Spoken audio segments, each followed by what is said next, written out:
Dikutip dari intisariOnline.com, Tentara Pembebasan Rakyat Cina adalah pasukan darat terbesar di dunia dengan sekitaran 915.000 tentara aktif.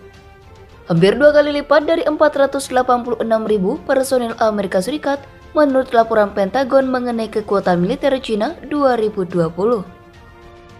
Selain itu, Angkatan Laut PLA secara numerik merupakan kekuatan angkatan laut terbesar di dunia dengan kekuatan tempur keseluruhan sekitar 350 kapal dan kapal selam, termasuk lebih dari 130 pejuangan permukaan utama. Catat laporan tersebut. Tujuan PLA adalah untuk menjadi militer kelas dunia pada akhir 2049. Sebuah gol pertama diumumkan oleh Presiden Xi Jinping yang juga Ketua Komisi Militer Pusat pada tahun 2017. Beijing memiliki anggaran militer kekalahan bahwa jumlah 209,16 miliar US dollar terbesar kedua setelah Amerika Serikat. Dari Himalaya ke Laut Cina Selatan, Cina sedang melenturkan otot militernya karena negara komunis itu terkunci dalam sengketa teritorial dengan hampir semua negara tetangganya. Namun, bahkan jika tampaknya menang dalam hal jumlah, raksasa militer ini tampaknya kehilangan aspek terpenting, yakni manusia. Moral pasukannya, sesuatu yang telah disoroti oleh media India cukup lama. Meskipun modernisasi militer Cina membutuhkan tentara yang cakap dan terdidik untuk mempertahankannya, kenyataannya adalah semakin banyak pemuda perkotaan yang berpendidikan tinggi tak tertarik untuk menjadi tentara. Untuk mengatasi kesenjangan ini, PLA baru-baru ini beralih merekrut lulusan sekolah menengah yang tidak cukup memenuhi syarat untuk mendapatkan penerimaan universitas. Dilansir dari Eurasian Times, Selasa 21 September 2021.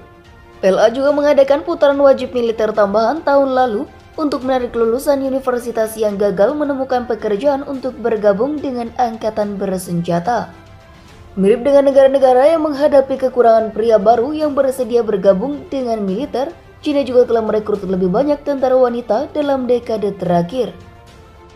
Selain itu, ada faktor lain yang menunjukkan rendahnya moral pasukan PLA. Misalnya, video tangisan tentara muda PLA di bus beredar luas tahun lalu. Diduga sebagai bukti ketakutan dan kekurangannya antusiasme mereka dalam bertugas di zona ketegangan tinggi. Rekaman tentara Cina menangis saat dikirim ke perbatasan India. Pada Januari 2018, sebuah kapal selam Cina yang melakukan perjalanan di bawah air di zona berdekatan Kepulauan Senkaku yang dikuasai Jepang terdeteksi oleh pasukan bela diri Jepang. Kapal itu dengan cepat muncul ke permukaan dan mengibarkan bendera Tiongkok. Diperkirakan bahwa awak kapal takut kapal mereka bisa diserang dengan muatan kedalaman. Peristiwa ini dipandang sebagai pertanda rendahnya moral pasukan Tiongkok. Selain itu, kebijakan satu anak Beijing diyakini menjadi faktor utama yang mempengaruhi moral tentara. Sejumlah besar tentara PLA berasal dari keluarga satu anak. Pada tahun 2012, jumlah tentara yang berasal dari keluarga tersebut mencapai 70%. Kebanyakan orang tua Cina sangat mengikuti pandangan Konfusianisme bahwa anak-anak harus merawat orang tua dan leluhur mereka dengan baik. Beban menghidupi seluruh keluarga ada di pundak anak tunggal.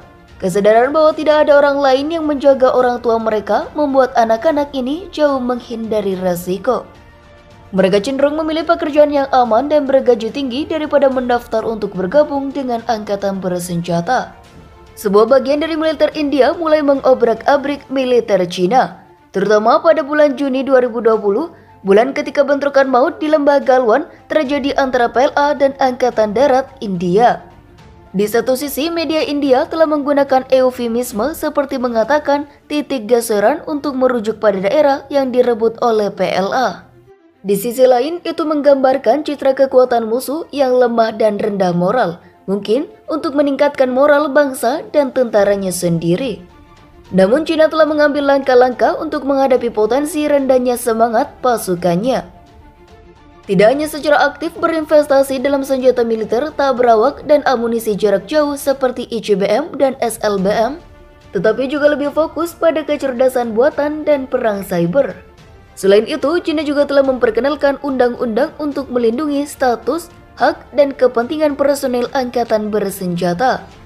Setelah bentrokan lembah Galwa, Pela mendirikan pusat rekreasi untuk meningkatkan moral pasukan yang dikerahkan ke daratan tinggi, daerah yang tidak ramah di dekat garis kontrol aktual.